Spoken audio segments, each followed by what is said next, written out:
जय जय श्री राधे। भक्ति भक्ति भगवंत गुरु चतुर्नाम बपुए, इनके पद बंधन की नाशे बेगनियने। आज के सत्संग में श्री कात्यायनी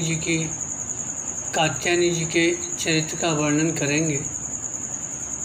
नाभाजी कहते हैं, कात्यायनी के प्रेम की बात जात का पै कही, मार्ग जाति अकेल गानी रसना जो चारे, ताल मृदंगी वृक्षरी जियम बरते डारे, गोप नारे अनुसार गिरा गद गदयावेशी, जग प्रपंच ते दूर जा पर छे नहीं लेछे, भगवान रीत अनुराग की संत साख मेली सही, कात्यायनी के प्रेम की बात याद का पे कही। वर्णन करते हैं, कात्यायनी जी यह गौड़ देश के राजा की कन्या थी और ब्रजगोपी का अवतार थी। इनमें विलक्षण प्रेम था। प्रेमावेश में आकर ये महलों से बाहर भाग जाती और एकांत उपवन में जाकर श्री कृष्ण के विरह में लीला पदों का गान करने लगती। उस समय वृक्षों की हलचल को, पत्तों की खड़खड़ाहट को देखकर अनुभव करती कि ये भक्तजन मेरे गायन के साथ ताल मृदंग बजा रहे हैं। वस्तुतः ताल मृदंग बजाने वाले आकाशचारी थे। उनकी ध्वनि से आपको आनंद विशेष आता। आपको वे लता वृक्ष गोपी रूप दिखते। तब आप कहती, वाह, आपने बहुत अच्छा मृदंग बजाया, कृपया यह पुरस्कार स्वीकार कीजिए।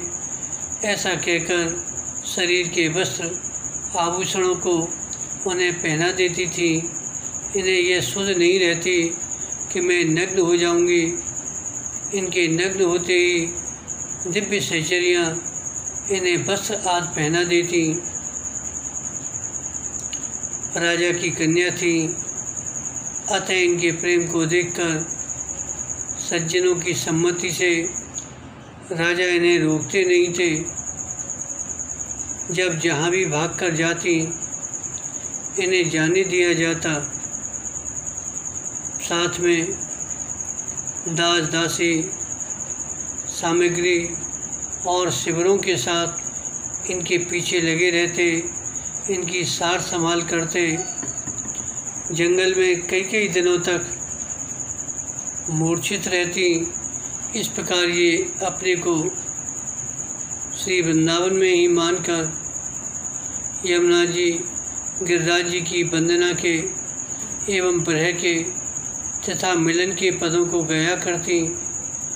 भगवान श्याम सुंदर इनके प्रेमवश इन्हें दर्शन देकर कृतार्थ करते तथा विविध विनोद करते। प्रेमी भक्तों के निकट माया जाती ही नहीं। प्रेमी स्वयं भी भगवान के प्रति प्रीति होने के कारण संसार की ओर नहीं देखता। प्रेम रसास्वादक को विषय रस आकृष्ट नहीं कर पाते। तो कात्यायनी जी के विषय में और भी वर्णन करते हैं।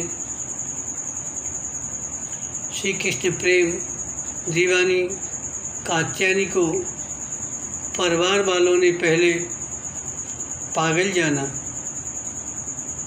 या ऐसा समझा इन्हें कोई भूत प्रेत का आवेश है। अतः घर के भीतर बंद करके सांकल लगा दी। तो भी आपको जब प्रेम आवेश आया तो ये बाहर निकल गई, उन्हें बंद नहीं रखा जा सका। इसे भी लोगों ने भूत प्रेतों का प्रभाव समझा। कभी कभी अपने आप इनकी इच्छा से सांकल खुल जाती, कभी कभी सांकल बंद रहते हुए भी ये बाहर विचरती, रोती गाती, अपने प्यारे को ढूंढती दिखाई पड़ती। लोग इनके इस दिव्य प्रभाव को समझने में असमर्थ रहे। एक घटना आती है कि एक बार एक तांत्रिक ने भूत भगाने के विचार से लोहे की सलाखा को अग्नि में तपाकर लाल करके इन्हें दागने का प्रयत्न किया, परंतु वह अत्यंत गर्म लोहे की सलाखा इनके शरीर का स्पर्श होते ही एकदम शीतल हो गई। तांत्रिक के शरीर में दाह उत्पन्न हो गया। इन प्रत्यक्ष चमत्कारों को देखकर भावुक सज्जनों ने सबको समझाया, यह न तो पागलपन है, न भूत प्रेत का आवेश है, ये सब प्रेमा भक्ति के अष्ट सात्विक भाव हैं। हमारे तुम्हारे परम सौभाग्य हैं जो इनके दर्शन एवं संपर्क हमें प्राप्त हैं। इनकी सेवा करो। तभी से पिता माता आदि सभी का इनमें सद्भाव हो गया। इस अलौकिक बालिका के ऊपर श्री कृष्ण की पूर्ण कृपा है। ऐसा जानकर बहुत से लोग दर्शन करके कृतार्थ होते थे। पिता माता इनकी किसी भी क्रिया में अब हस्तक्षेप नहीं करते। कभी कभी ये भोजन आदि विपुल सामग्री को लुटा देती, गौओं को, मोर बंदरों को खिला देती, तो भी लोग संतुष्टि होते। एक बार ये अकेले ही कृष्ण कीर्तन करती वन में विचर रही थी।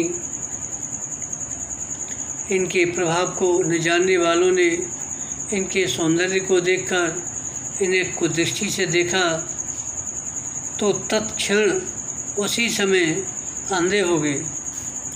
कुछ लोग स्पर्श करने की इच्छा से इनकी ओर बढ़े, तब तक कात्यायनी जी का शरीर अग्नि की प्रचंड ज्वाला सा लगा। तब वे अपनी गलती पर पश्चाताप करते हुए इनके चरणों की शरण में आए। क्षमा प्रार्थना कर सदा के लिए साधु वृत्ति अपनाई। इस प्रकार अनेक विमुख भगवान के सन्मुख हुए। भक्तों के हृदय में आपके प्रभाव ने भक्ति को अत्यंत सुदृढ़ कर दिया। प्रेम मग्न होकर नृत्य गान में कभी थकावट नहीं आती थी। अतः नाभाजी ने लिखा कि इनके प्रेम का वर्णन वाणी द्वारा हो ही नहीं सकता। बोलो भक्त भगवान की जय, श्री कात्यायनी जी की जय। जय जय श्री राधे, जय जय श्री राधे, जय जय श्री राधे।